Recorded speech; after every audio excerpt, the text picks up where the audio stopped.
بسم اللہ الرحمن الرحیم باب ما جاء فی قبلۃ الید والرجل۔ فرماتے ہیں یہ باب ہے اس بارے میں کہ کسی کے ہاتھوں اور پیروں پر بوسہ دینا۔ حدثنا ابو قریب قال اخبرنا عبد اللہ بن ادریس وابو اسامۃ عن شعبۃ عن عمرو بن مرۃ عن عبد اللہ بن سلمۃ عن صفوان بن عسال قال قال یہودی لصاحبہ۔ آپ حضرات کے ذہن میں ہوگا کہ حدیث پاک کے درس میں آداب زندگی سے متعلق بات چل رہی ہے، اور پچھلی مجلس میں اس پر بات ہوئی کہ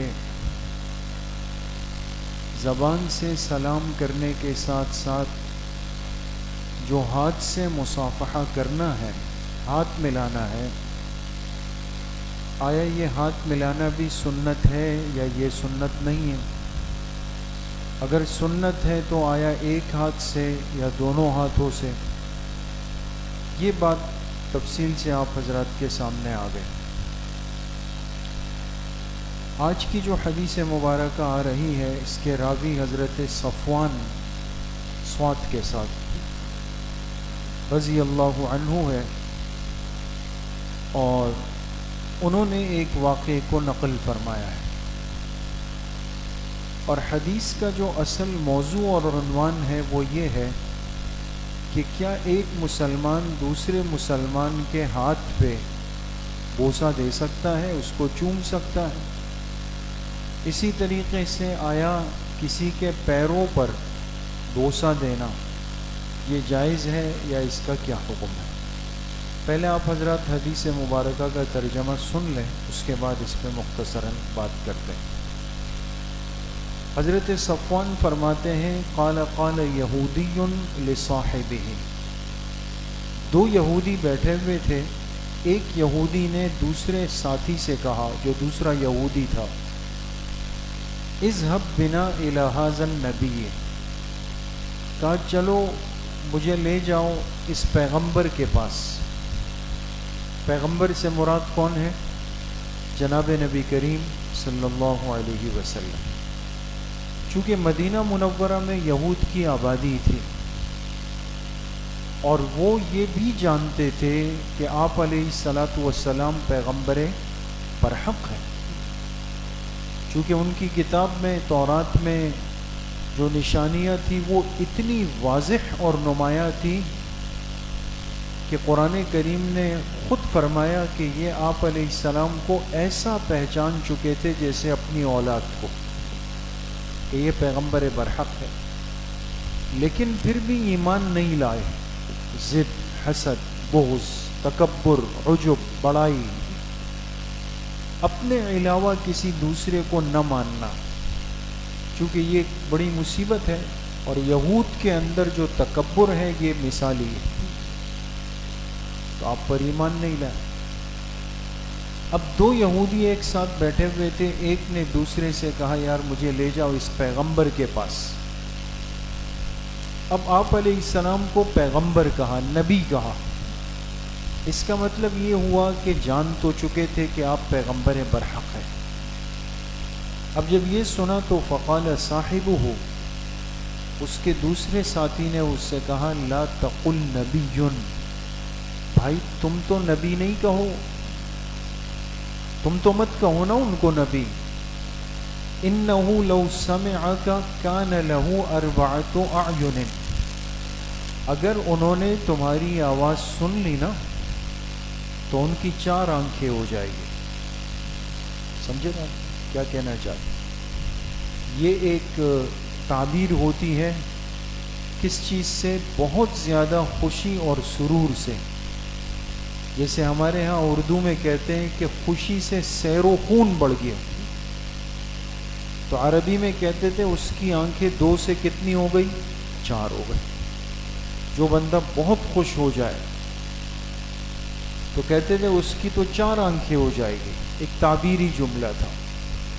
تو وہ ایک نے دوسرے سے کہا تم اتنی زور زور سے باتیں کر رہے ہو اور کہہ رہے ہو کہ وہ نبی ہے، تو اگر انہوں نے سن لیا تو پھر تو ان کی 4 آنکھیں ہو جائے گی، یعنی خوش ہو جائیں گے وہ، لہذا خاموشی سے بات کرو۔ فَأَتَيَا رسول اللہ صلی اللہ علیہ وسلم، پھر دونوں چل کر حضور علیہ الصلاۃ والسلام کی خدمت میں آئے۔ فَسَأَلَاهُ عَن 9 آیات بینات، اور پھر دونوں نے پوچھا کہ ہم آپ سے ایک سوال کریں گے، اگر آپ مناسب سمجھے تو آپ نے فرمایا پوچھیں۔ کہا کہ وہ 9 نشانیاں جو بالکل واضح ہے، کیا آپ بتا سکتے ہیں کہ وہ 9 نشانیاں کون سی ہیں؟ یہ ایک علمی سوال تھا دوستوں، جو ہر بندہ نہیں بتا سکتا تھا۔ یہ وہی بتا سکتا تھا کہ جس پر وحی آئی ہو، جس کا اللہ سے رابطہ ہو، یا جو پیغمبر برحق ہو۔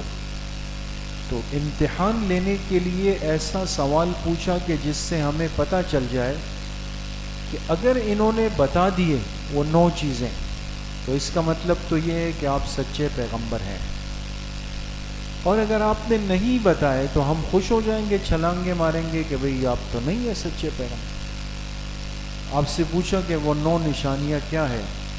فقال لہم، جیسے ہی انہوں نے پوچھا آپ علیہ السلام نے فوراً فرمایا لا تشرکوا باللہ شیئا، بیان کرنا شروع کر دی، اللہ کے ساتھ کسی کو شریک مت ٹھہرانا، ولا تسرقوا، کبھی چوری مت کرنا، ولا تزنوا، کبھی بدکاری مت کرنا، ولا تقتلوا النفس التي حرم اللہ الا بالحق، کسی نفس کو قتل مت کرنا جسے اللہ نے حرام کر دیا ہو، ہاں اگر حق کے فیصلے کی وجہ سے قتل کرنا پڑے وہ الگ بات ہے، ویسے کسی کو قتل مت کرو۔ وَلَا تَمْشُوا بِبَرِيءٍ إِلَىٰ ذِي سُلْطَانٍ لِيَقْتُلَهُ، اور کسی بے قصور آدمی کو ظالم بادشاہ کے پاس مت لے کے جاؤ تاکہ وہ اس کو قتل کر ڈالے۔ وَلَا تَسْحَرُوا، کبھی جادو مت کرنا، وَلَا تَأْكُلُوا الرِّبَا، سود مت کھانا، وَلَا تَقْذِفُوا مُحْصَنَةً، پاک دامن عورتوں پہ کبھی تہمت مت لگانا، وَلَا تُوَلُّوا الْفِرَارَ يَوْمَ الزَّحْفِ، اور سخت لڑائی والے دن پیٹ پھیر کے کبھی مت بھاگنا۔ بات سمجھئے؟ یہ 9 چیزیں بیان ہو گئی دوستوں۔ کتنی چیزیں؟ 9۔ اور انہوں نے سوال بھی آپ علیہ السلام سے کتنی چیزوں کا کیا تھا؟ 9 کا۔ ٹھیک ہے، اب بات تو یہاں تک پوری ہو گئی، لیکن آگے آپ نے فرمایا وَعَلَيْكُمْ خَاصَّةً الْيَهُودَ، اور سنو ایک 10ویں چیز میں تمہیں بتا دیتا ہوں، تم یہود کے بارے میں ایک خاص حکم اور بھی ہے، اللہ تعتدوا فی السبت، کہ تم ہفتے کے دن کے بارے میں حد سے تجاوز نہیں کرو گے۔ یہ یہود کے لیے ایک خاص حکم تھا کہ ہفتے کے دن ان پر بعض چیزوں کی پابندیاں لگ چکی تھی، تو آپ نے 9 کے بجائے وہ 10ویں چیز بھی بیان کر دی جو بالکل ان کے گھر کے اندر کی بات تھی۔ اب تو بات بالکل صاف ہو گئی۔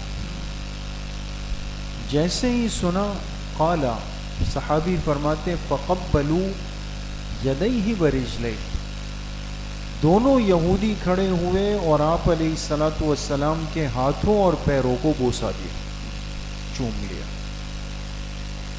وقالوا، اور کہنے لگے نشہد انک نبی، ہم گواہی دیتے ہیں، گواہی دیتے ہیں۔ اور کیجئے گا دوستو، یہ نہیں کہا کہ ہم ایمان لاتے ہیں، کہا ہم گواہی دیتے ہیں اس بات کی کہ آپ نبی ہیں۔ جب یہ کہا تو قالا، آپ علیہ الصلاۃ والسلام نے ان سے کہا فما یمنعکم ان تتبعونی، جب یہاں تک بات سمجھ میں آ گئی، تم نے گواہی بھی دے دی، تو کون سی چیز تمہیں روکتی ہے اس بات سے کہ تم میری اتباع بھی کر لو، یعنی مجھ پر ایمان بھی لے آؤ؟ قال قالوا، تو وہ یہودی کہنے لگے ان داؤد دعا ربہ، کہ بے شک داؤد علیہ السلام نے اپنے رب سے دعا مانگی تھی اللہ یزال من ذریتہ نبی، کہ نبوت کا سلسلہ ان کی اولاد میں ہی چلتا رہے، یعنی بنی اسرائیل میں۔ یہ دعا کس نے مانگی؟ داؤد علیہ السلام نے، کہ جتنے انبیاء آئے وہ ان کی اولاد میں آئے۔ تو داؤد علیہ السلام کی دعا ہے، اور چونکہ آپ تو داؤد علیہ السلام کی اولاد میں سے نہیں ہیں، تو اب کیسے آپ پر ایمان لائیں؟ اب یہ سب کچھ کرنے کے بعد اپنی فطرت جھوٹ پر اتر آئے، یہ بات کی، اور آگے کہنے لگے وَإِنَّا نَخَافُ إِن تَبِعْنَاكَ يَقْتُلُنَا الْيَهُودُ، اور ہمیں یہ ڈر ہے، خوف ہے کہ اگر ہم نے آپ کی اتباع کر لی تو یہود ہمیں مار ڈالیں گے، قتل کر دیں گے۔ تو قتل کے خوف سے ہم آپ پر ایمان نہیں لا سکتے۔ بات سمجھے دوست؟ اب باقی بات کو سمجھنے سے پہلے ایک بات سمجھ لیں تاکہ یہ حدیث واضح ہو جائے کہ یہود کی خباثت کو اور فطرت پہ آپ غور کریں تو ان میں جھوٹ کا عنصر اور جھوٹ بولنا بہت عام ہے۔ اب سب چیزیں دیکھنے کے بعد پہلے کیا کیا؟ آپ علیہ السلام کے ہاتھوں کو پیروں کو بوسہ دیے، اور آپ بتائیں کہ کسی کو بوسہ دے گا تو وہ محبت میں دے گا یا نفرت میں دے گا؟ محبت میں دے گا نا، عقیدت میں دے گا۔ پتہ چلا کہ ان کو عقیدت ہو گئی۔ اس کے بعد کہا کہ نشہد انک نبی، ہم گواہی دیتے ہیں کہ آپ نبی ہیں۔ یہ اقرار کب ہوتا ہے؟ کہ جب بندے کے سامنے سچ واضح ہو جائے، تو سچ تو کھل گیا آپ کے سامنے۔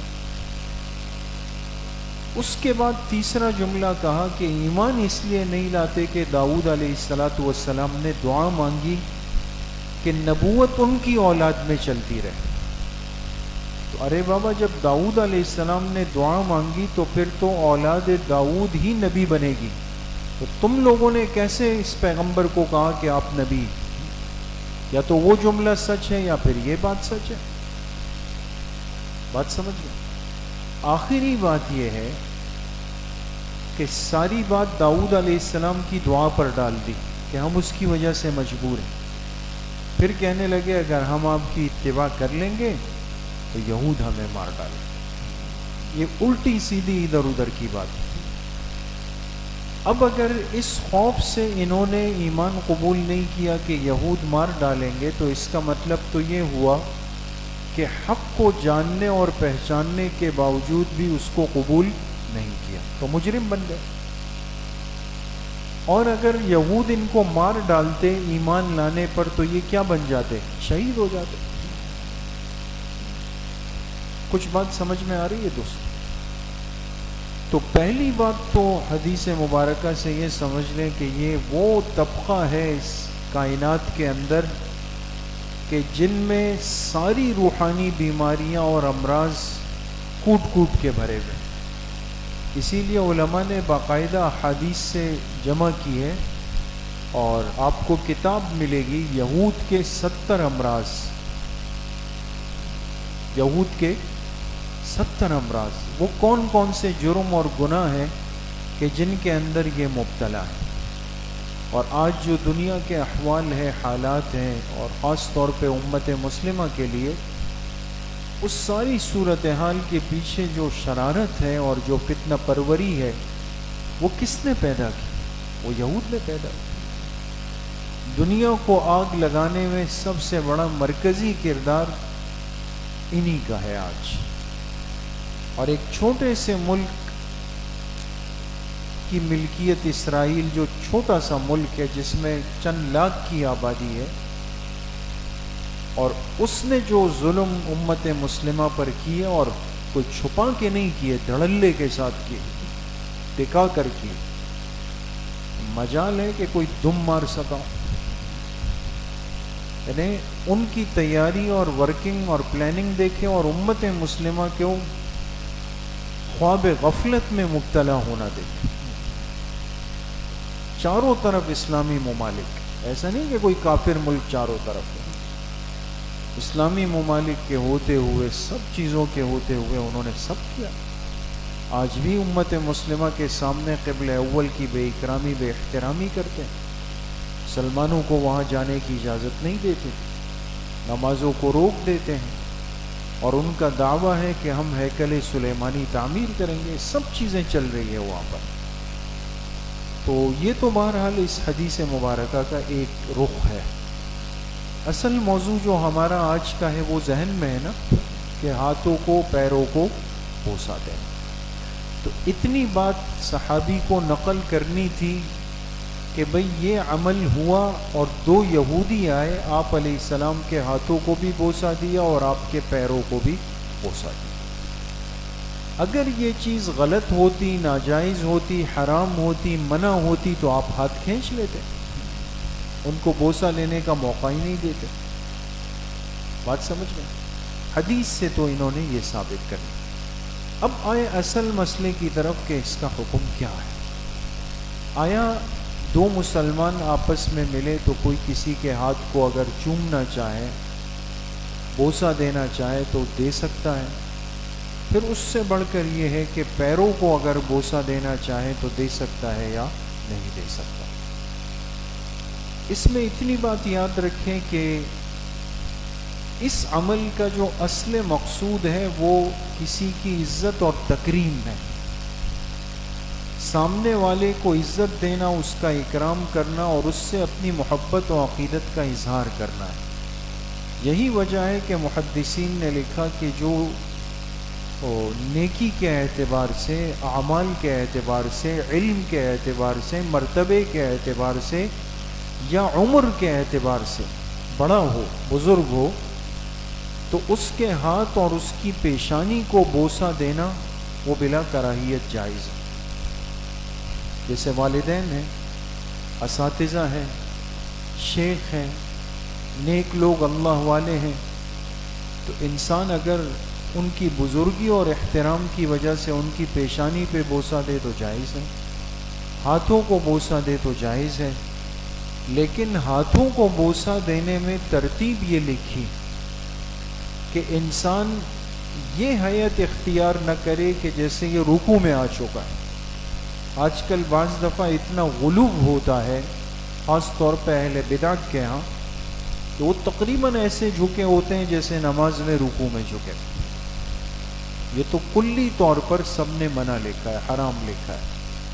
وہ حیت اختیار ہی نہیں کرنی کہ جس سے خدا نخواستہ یہ شبہ پیدا ہو کہ ایک عبادت کی سی کیفیت بن گئی، لہٰذا ہاتھوں کو بوسہ بھی دے تو اتنا نہ جھکے، ہاں بقدر ضرورت سر جھکا لیا۔ اور بعض علماء نے تو یہ لکھا کہ بھئی کوئی تشبہ ہی ختم ہو جائے تو انہوں نے کہا اگر بوسہ دینا ہو تو جس کا ہاتھ پکڑے اس کا ہاتھ اپنے منہ کے قریب لے جائے، خود نہ جھکے بلکہ خود اپنے منہ کے قریب لا کے اس کو بوسہ دے دے، کوئی مسئلہ ہی نہیں۔ لیکن بہرحال علماء نے یہی فرمایا کہ اگر انسان بقدر ضرورت سر جھکا دیتا ہے، بوسہ دے، تو اس کی گنجائش ہے، یہ کر سکتے ہیں، اس میں کوئی ممانعت نہیں۔ لیکن اس کے پیچھے مقصد اور علت وہ تقوی اور طہارت اور علم اور للہیت کی توقیر اور تعظیم ہے۔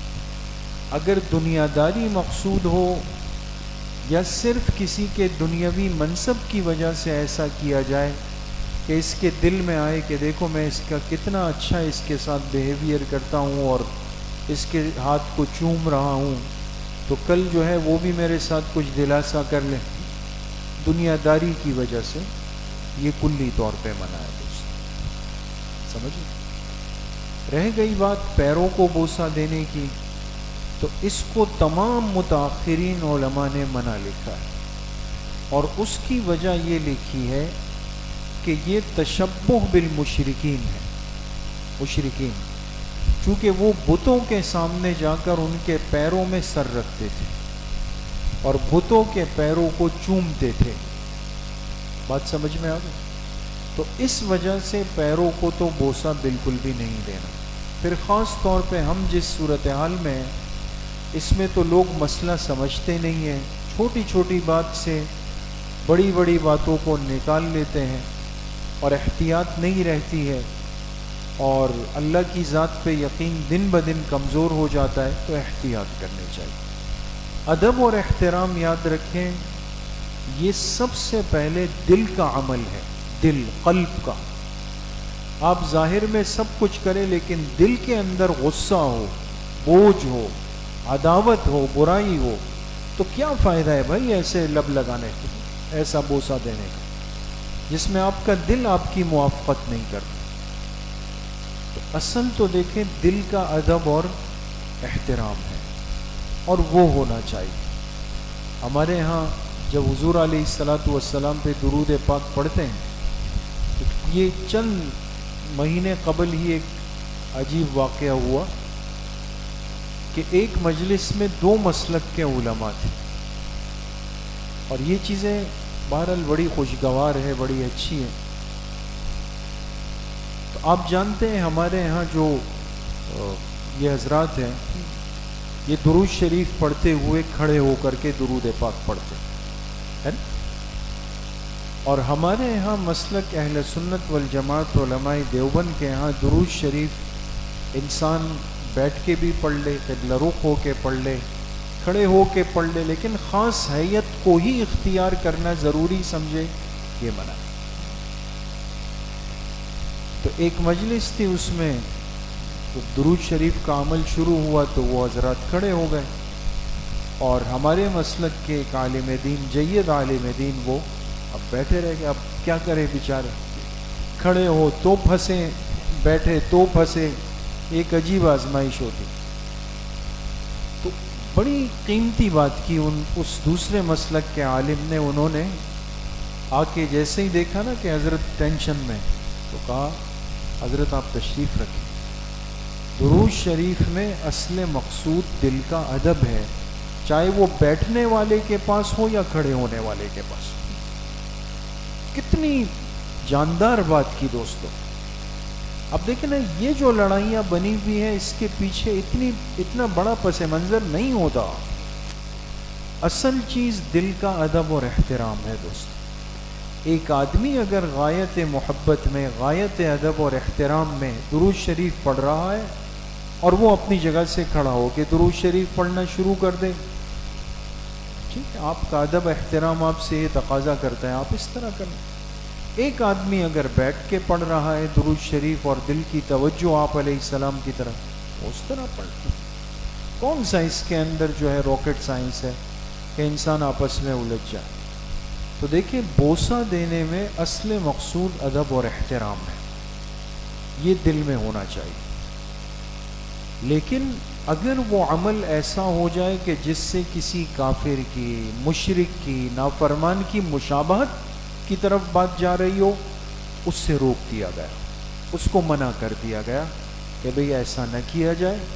اس سے باقی لوگوں کو اشتباہ کا اندیشہ ہے کہ وہ مسئلے کو سمجھ نہیں پائیں گے، پھر نقصان ہو جائے۔ اسی لیے دیکھیں، جب میت کو قبر میں دفن کر دیا جائے اور اجتماعی دعا کی جائے، تو علماء کیا کہتے ہیں، بھئی اپنا رخ کس کی طرف کر لیں؟ قبلے کی طرف کر۔ اب قبر کے پاس دعا کرنے میں قبلہ رخ ہونا کوئی سنت بھی نہیں ہے دوستو، یہ میں آپ کو صاف عرض کروں۔ علماء نے لکھا کہ وہاں جس رخ پہ انسان کھڑا ہو جائے، ہم نے اپنے بڑوں کو، اساتذہ کو دیکھا، اور ہم جب جاتے ہیں علماء سب، تو وہ بالکل ایک دائرے کی شکل میں اجتماعی ایصال ثواب کر کے۔ مسئلہ یہ ہے کہ وہ بندہ جس کے عقیدے میں نقصان کا اندیشہ نہیں ہے، وہ کر لے، اور وہ طبقہ جس کو اندیشہ ہے کہ بھئی سب نے ہاتھ اٹھائے ہوئے ہیں اور سامنے قبر ہے، تو عام آدمی کیا سمجھے گا کہ گویا اس صاحب قبر سے کچھ مانگا جا رہا ہے۔ علماء نے اس ایمان کو بچانے کے لیے مسئلہ بتایا کہ بھئی رخ قبلے کی طرف کر، اور تدفین کے وقت چونکہ ہر طرح کے لوگ ہوتے ہیں، ہر قسم کے لوگ ہوتے ہیں، اس وقت یہ ترغیب نہ دے کہ بھئی اس کے قبر کی طرف ہاتھ اٹھائیں، اس وقت قبلہ رخ ہونے۔ بعد میں انسان جب دعا کرے تو یقین ہے ہمیں کہ بھئی دعا تو اللہ سے مانگی جا رہی ہے، اور اس میت کے لیے، صاحب قبر کے لیے تو میں ایصال ثواب کرنے آیا ہوں کہ اس کو یہ ثواب پہنچ جائے، کوئی اس کے اندر وہ۔ آخری بات یہ رہ جاتی ہے کہ آیا صحابہ اکرام رضوان اللہ علیہم اجمعین کا یہ طریقہ اور معمول رہا ہے؟ دوستو 20 روایات ہیں. عبداللہ ابن عمر رضی اللہ عنہما کی روایت ہے کہ ایک غزوے کے اندر ایسی صورتحال بنی کہ ہمیں بامر مجبوری پیچھے آنا پڑا. جیسے ہوتا ہے نا کہ حکمت کی وجہ سے انسان بجائے پیش قدمی کے پیچھے آ جائے، تو وہ صحابہ اکرام پیچھے آئے. آپ علیہ الصلوۃ والسلام کی خدمت میں پہنچے تو بڑے غمزدہ تھے. آپ نے فرمایا کیا ہوا؟ عبداللہ ابن عمر رضی اللہ عنہ نے فرمایا کہ ہم دشمنوں سے لڑنے گئے لیکن بامر مجبوری امیر نے حکم دیا کہ پیچھے ہٹ جاؤ. تو دل پر بوجھ ہے کہ ایسا تو نہیں کہ ہم بزدل تھے بھاگ گئے. آپ علیہ السلام نے فرمایا نہیں، تم تو وہ لوگ ہو جو پلٹ کر دشمن پہ دوبارہ حملہ کرنے والے ہو. تم واپس اس لیے آئے تاکہ دوبارہ تدبیر کر کے حملہ کر دو، اور میں پیچھے بیٹھ کر تمہارے لیے ایک مرکز کی طرح ہوں، لہذا اپنے آپ کو جمع کر لو پھر حملہ کرو. عبداللہ ابن عمر فرماتے ہیں میں اتنا خوش ہوا کہ خوشی کے مارے آپ علیہ الصلوۃ والسلام کے دونوں ہاتھ مبارک پکڑ کے میں نے ان کو بوسہ دے دی. اسی طریقے سے حضرت کعب رضی اللہ عنہ اور حضرت ابو لبابہ رضی اللہ عنہ، یہ دونوں وہ صحابی ہیں کہ جو بیچارے ایک آزمائش سے گزرے.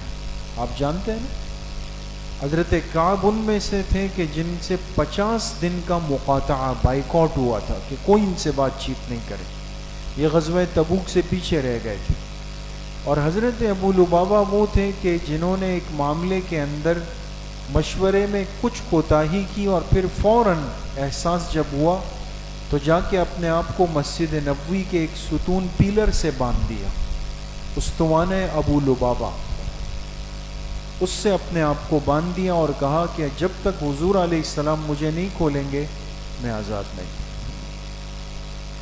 تو دونوں آزمائش میں، پھر دونوں کی آزمائش ختم ہوئی، اللہ نے معافی فرما دی. تو دونوں کے لیے جب معافی ہوئی تو آئے آپ علیہ السلام کی خدمت میں، آپ نے مصافحہ فرمایا اور حضور علیہ الصلوۃ والسلام کے ہاتھ مبارک پہ بوسہ دی. تو بالکل ثابت ہے. حضرت علی رضی اللہ عنہ کے بارے میں ہے کہ اپنے چچا حضرت عباس رضی اللہ عنہ سے ملاقات فرماتے، ان کے ہاتھوں پہ بوسہ دیتے کہ وہ ان کے چچا تھے. تو ثابت ہے دوستو، کر سکتے ہیں، لیکن میں عرض کروں گا کہ شریعت اعتدال کی ترغیب دیتی ہے، غلو اور حد سے تجاوز کرنے اس کو ناپسند کرتی. اللہ پاک ہم سب کو صحیح عمل کی توفیق نصیب کرے. الحمدللہ رب العالمین والصلاة والسلام علی سیدنا و مولانا